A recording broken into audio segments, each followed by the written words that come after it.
ठंडा के कारण लोग देर से आते हैं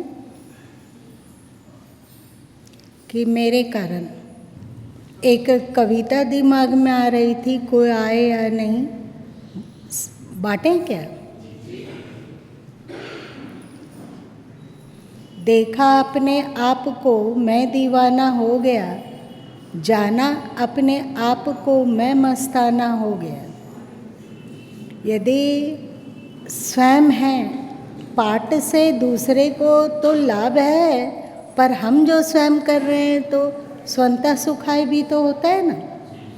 जैसे तुलसीदास जी महाराज जब वे रामचरितमानस लिख रहे थे तो उन्होंने लिखा कि मैं कोई विद्वान नहीं हूँ, मैं कोई कवि भी नहीं हूँ, मुझ में कोई योग्यता भी नहीं है, मैं मौसम को कुटिल खलकामी। उन्होंने लिखा ना कि मेरे समान कुटिल, दुष्ट और विषयी मनुष्य कौन होगा। तो फिर प्रश्न उनसे किया गया कि तो लिख क्यों रहे हो? तो उन्होंने कहा स्वंता सुखाय। स्वंता सुखाय मतलब क्या होगा? स्वयं की खुशी के लिए।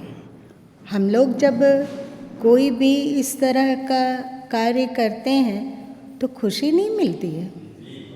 आप समय पर सम्मिलित होते हैं और पूरा गीता के पाठ में सहभागी हो पाते हैं तो पक्का है कि अच्छा लगता होगा। उन लोगों को जितना अच्छा लगता होगा कि वे बाद में आए, पाठ में सम्मिलित हो गए, चाहे लगभग शेष हो गया पाठ तब आए, तो उन लोग को जितनी खुशी मिलती होगी जो शुरू से है उसको उससे दुगना जरूर खुशी मिलती होगी। नहीं क्या? अच्छा लगता है। हमें लगता है कि आसपास लगभग मंदिर का हो गया होगा, गिरिडीह के आसपास के मंदिर में हो गया होगा, टुंडी उड्डब भी हो गया, और इधर भी लगभग सब कुछ।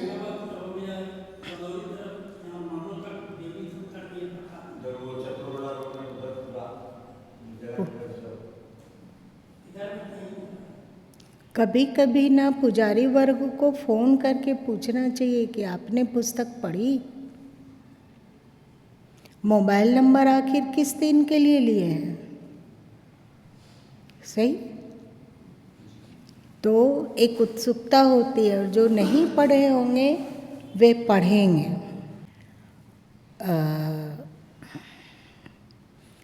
कोई यदि पढ़ता हो तो हम लोगों को क्या स्वार्थ की पूर्ति होगी?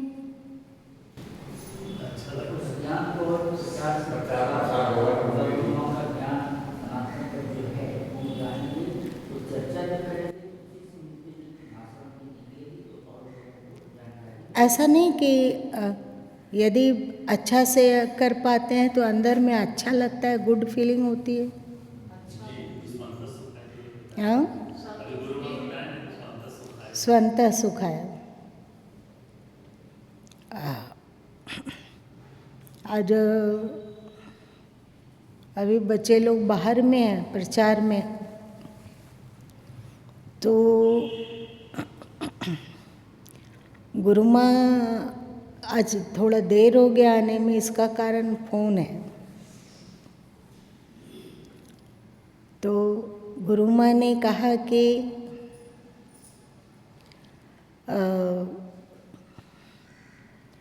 थोड़ा सा और हम लोगों को खुले दिल का होना है, क्योंकि जीवन क्षणभंगुर है और कल क्या होगा ये कोई नहीं जानता है।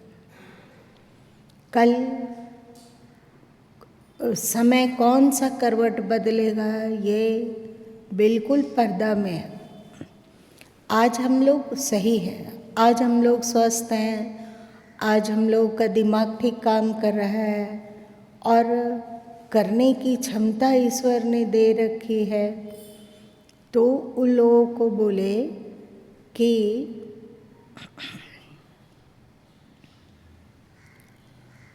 आप लोगों के स्टॉल से एक भी व्यक्ति खाली हाथ न जाए। तो कैसे?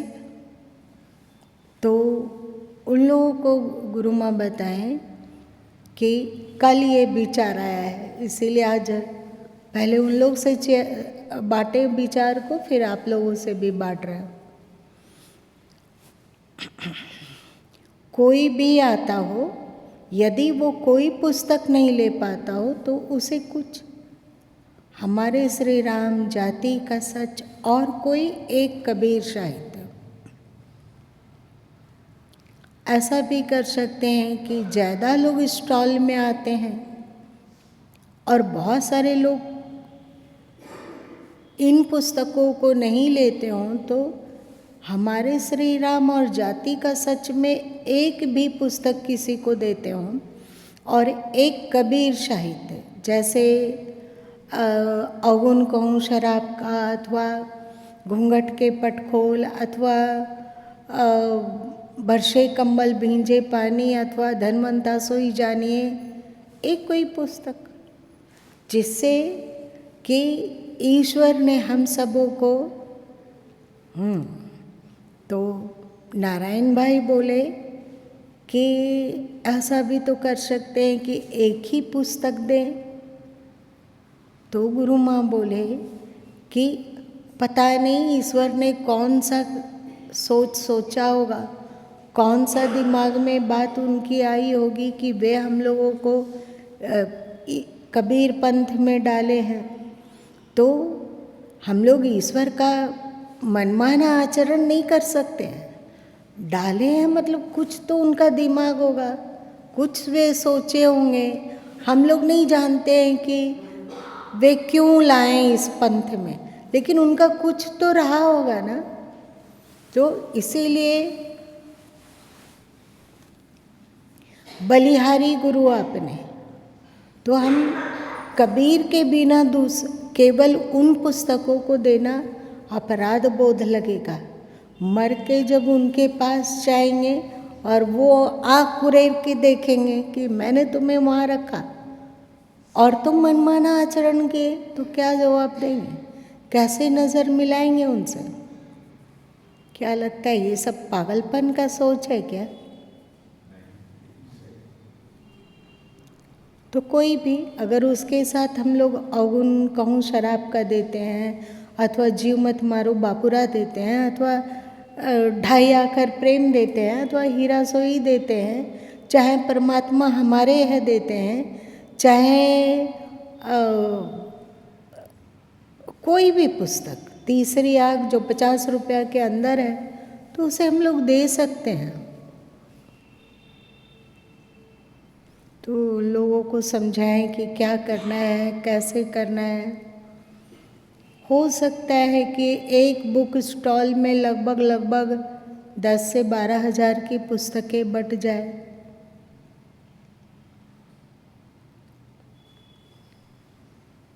तो थोड़ा सा यदि हम लोग हिम्मत करें तो इसको कर सकते हैं। आर्य समाज के लोग भी हैं, तो वे लोग सत्यार्थ प्रकाश पुस्तक को, जो कि 150-200 रुपये की है, मोटी है, आप लोग देखे हो सत्यार्थ प्रकाश? पढ़े भी हैं?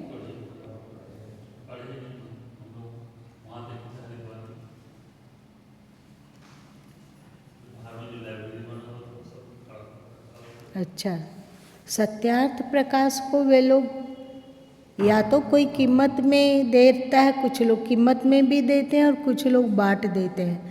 तो हम लोगों को भी कुछ पुस्तकें ऐसी रखनी चाहिए जिसको कि उपहार स्वरूप देने का हम लोग कलेजा रखें, और हमें लगता है कि हम लोग के पास वो कलेजा है या नहीं है? इतना सन्नाटा क्यों है बाबा?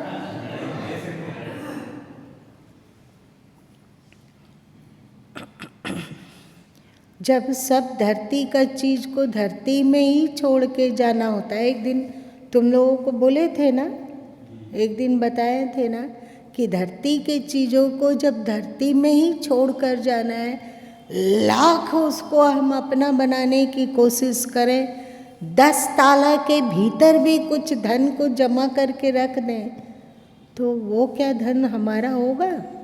अथवा पेट चीरकर पेट के भीतर घुसा लें कुछ सोना चांदी अथवा एफडी का कागज अथवा बैंक बैलेंस का पुर्जा अथवा चांदी का रुपया अथवा सोना कुछ पेट चीर के डाल दे तो भी क्या वो साथ जाने वाला है?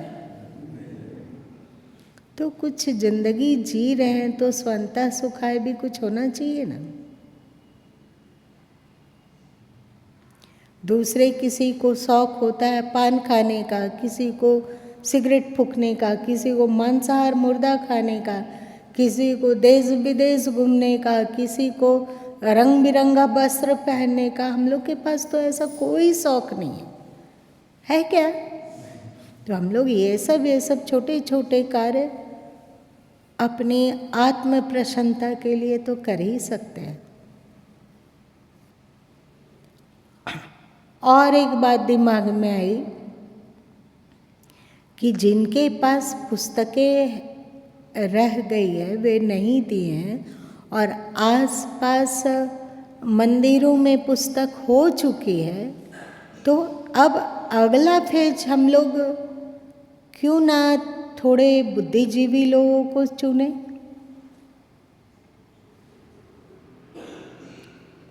मतलब क्या हुआ? हाँ, ऐसे लोग जो पढ़ने के इच्छुक हों उन लोगों से संपर्क करके क्यों ना उन्हें दे। मेरी बात सुन के बकाया हुआ तो नहीं लग रहा है बाबा? क्या क्या बोले? किसको दिए हैं पुस्तक? बुद्धिजीवी को? बहुत से मतलब कितने सेट दिए हैं? कितने सेट दिए होंगे? 30। बुद्धिजीवी में ऐसे कौन है जो ज़्यादा पढ़ने के इच्छुक होते हैं?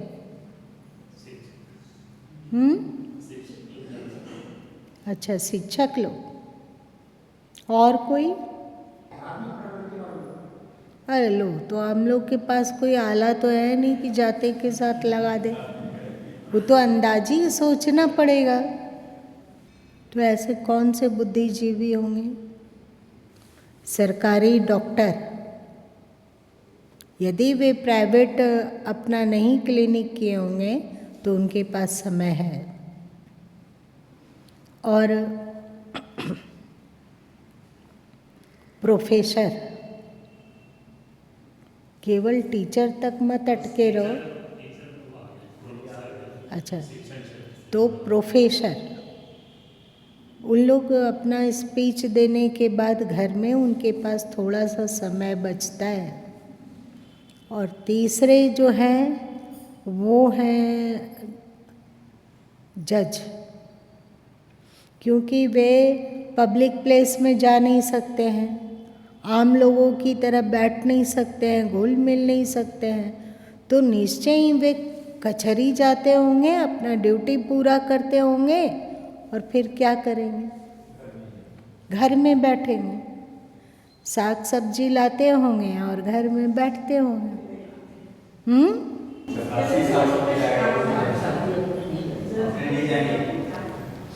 अच्छा, अपने नहीं जाएंगे, तो उनके पास समय है। जिनके पास पुस्तकें शेष है वे उनको उपहार दे सकते हैं। गुरु माँ को 9 और 10 2 दिन पटना में रहना है। 8 को भले ही जाते हों पर 9 और 10 पटना में रहना है। तो कोई यदि किसी का जान पहचान हो पटना में जहाँ वे पुस्तकें ले सकते हों, मतलब गिफ्ट में नहीं, आप उनके पास जाएंगे और उनके सामने पुस्तक आप फैलाएंगे, जो उनको पसंद हो वो ले लें, मतलब खरीद लें। तो क्या हम लोग के पास ऐसा कोई लिस्ट है कि 2 दिन में गुरु माँ को तो ठीक है कि अपना कमरा में रहेंगे, क्योंकि जज लोग घूमता नहीं है पब्लिक प्लेस में,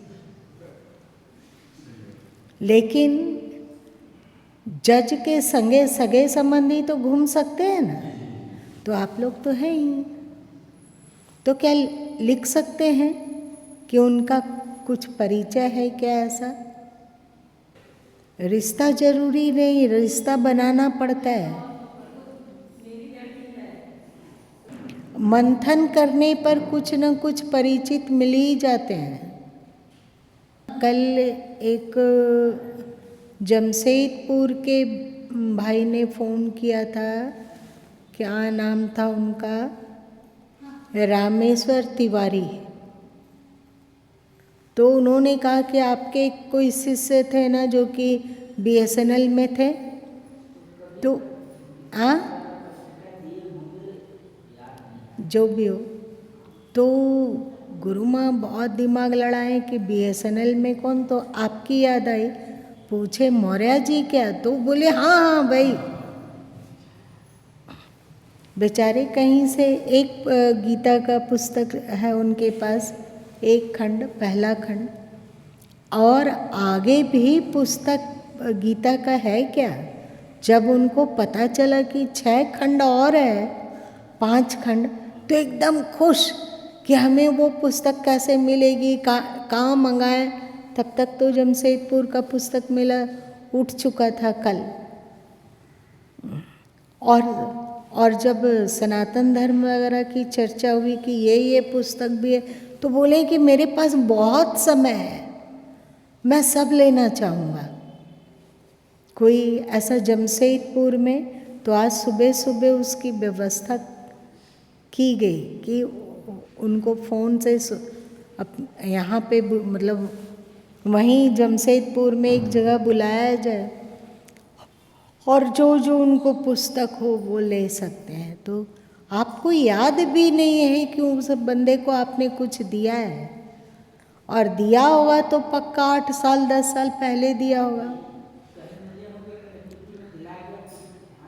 हाँ, तो 10 साल के बाद वे पुस्तक पढ़ें,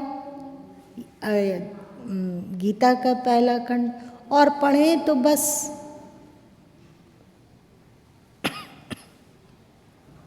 बोले कि मैं वैसे तो ब्राह्मण हूँ पर गुरु माँ का फैन हूँ। एक गीता को पढ़कर मैं बिल्कुल ही, मेरे पास यहाँ का गीता है, उस राइटर का है, उस राइटर का है, पर गुरु माँ की गीता की बात ही निराली है। तो आपने दिया तभी तो, कौन सा जान, कौन सा पहचान, कुछ कौन सा रिश्ता। ऐसे ही होता है, जब हम लोग पुस्तकों का प्रचार करते हैं तो फिर वो पुस्तक उड़ के कहाँ से कहाँ चली जाती है। बहुत सारे लोग कहते हैं, फ़ोन किए तो आप कैसे जाने इस पर, तो हमें अमुक रिश्तेदार के यहाँ गए थे, वहाँ टेबल में रखी थी तो हमने पूछ कर ले लिया और पढ़ा, तो फिर बहुत उत्सुकता जागी। ऐसा होता है। आपके पास जो ज्ञान है वो अन्यत्र दुर्लभ है, मतलब बहुत कम मात्रा में कहीं होता होगा। आपके पास जो कबीर साहित्य है, तो कबीर की बानी पर लिखने वाले बहुत सारे संत होंगे, नहीं कहते हैं कि नहीं होंगे, पर इस तरह की व्याख्या करने वाले शायद दुर्लभ हो, ना हो। आपके पास चाहे हमारे श्री राम है, जाति का सच है, सनातन धर्म हमारा है, अथवा गीता है, तो बहुत सारे लोग लिखते होंगे, पर आपके पास जो है वो अनूठा ही है। तो आप लोगों की एक पुस्तक है ना, खाओ और खिलाओ और हंसो और हंसाओ, और एक और क्या है सूत्र, खाओ और खिलाओ, हंसो और सुधरो और सुधारो। ये कीमती सूत्र है। तो आपके पास जो है वो केवल आप ही उसे क्यों लाभ लेंगे? ये तो स्वार्थ की बात है ना। गुरु माँ के पास जो विचार आया उसे हमने पुस्तकों में बांटा, किसके लिए? कि नहीं, जो हमें आ रहा है, जिससे हमें अच्छा लग रहा है, वो दूसरे लोग भी पढ़ें और उसको भी अच्छा लगे, इसलिए किया ना। तो फिर आगे आप लोग का कर्तव्य है। तो दोनों पुस्तकें छोटी छोटी लेकिन बहुत ज्ञान की है, और वो बातें उसमें लिखी हुई है जो हिंदू समाज नहीं जानता है ना।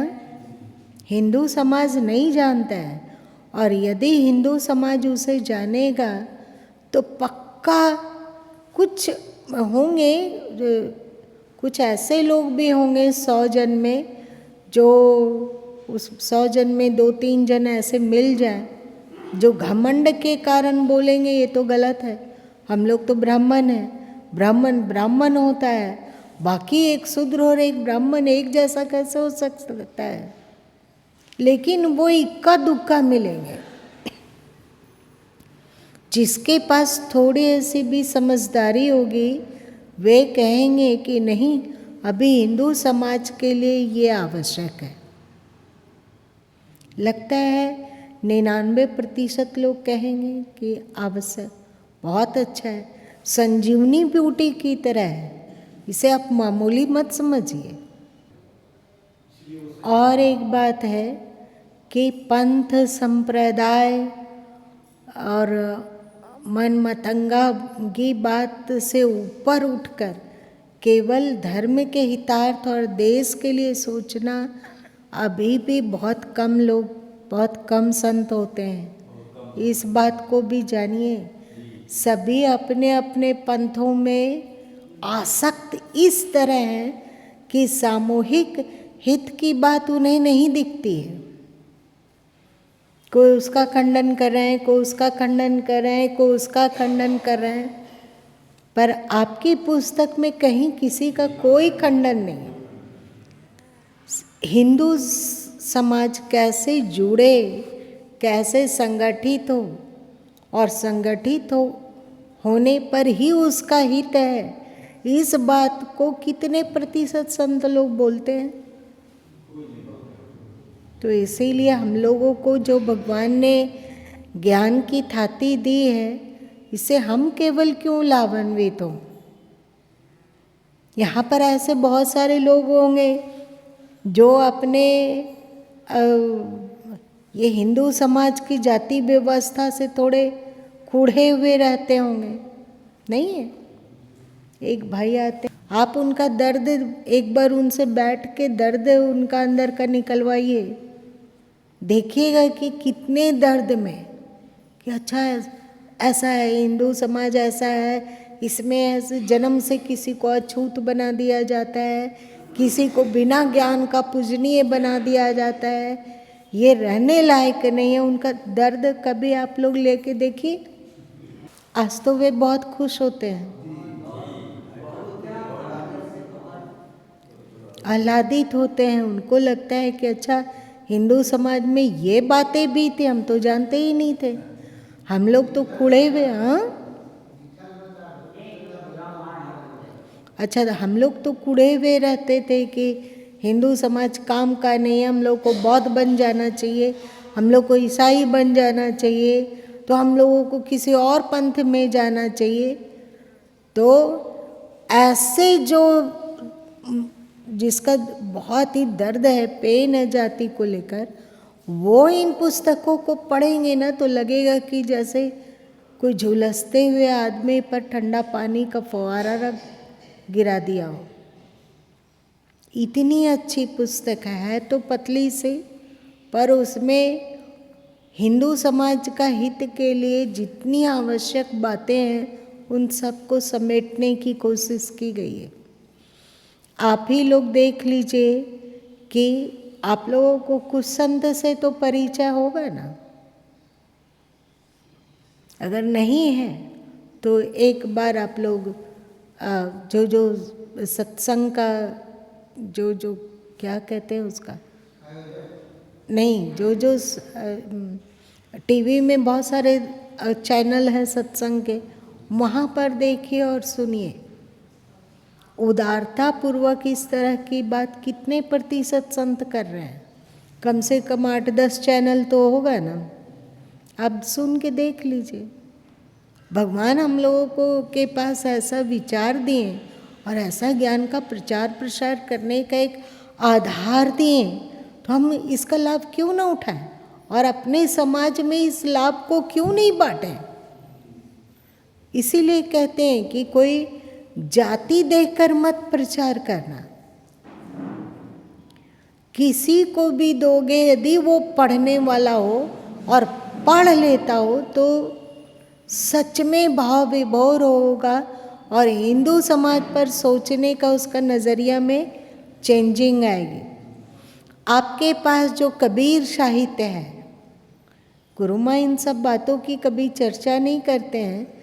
आप जो बाहर कहीं प्रकाशित है कबीर साहित्य, उसको लीजिए और उसका स्वाध्याय कीजिए और आप अपने पुस्तक का स्वाध्याय कीजिए।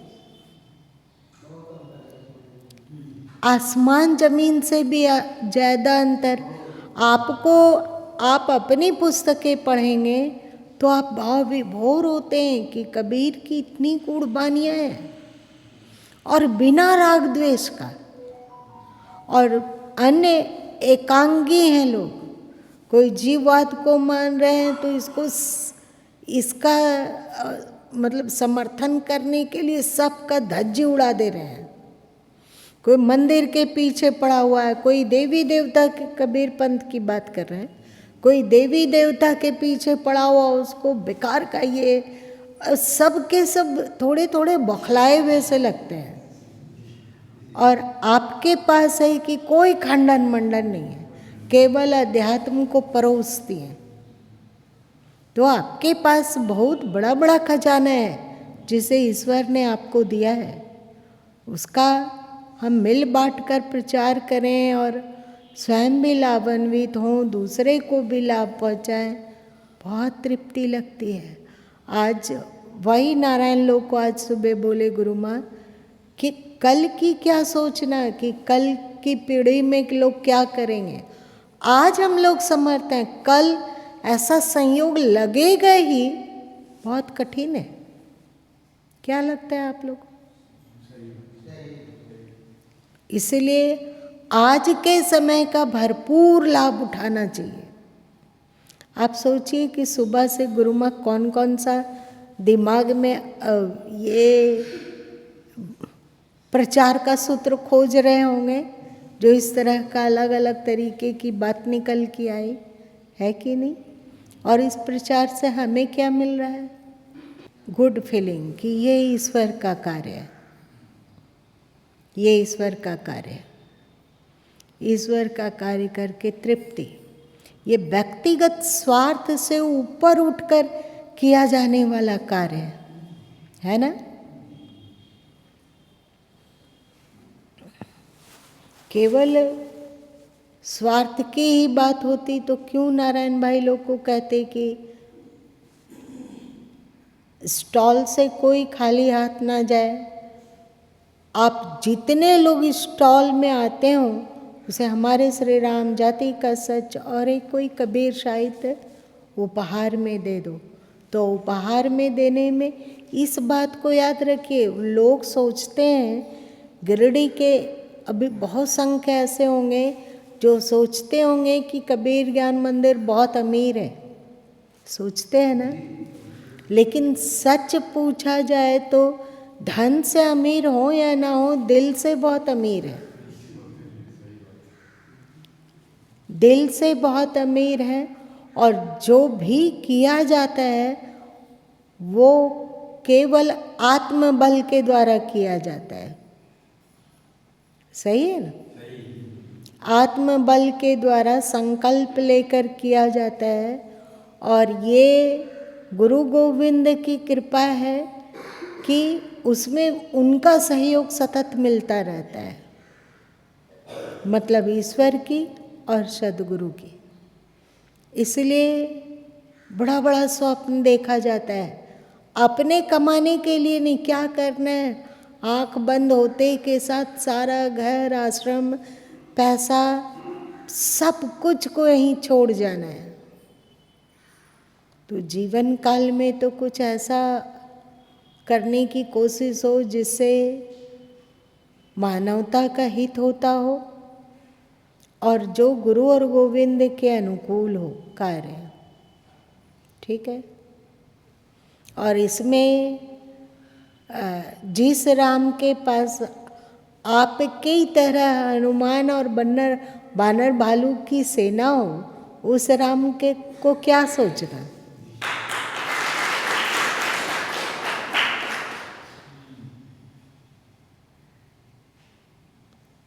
चलो आज इतना ही रहने दो।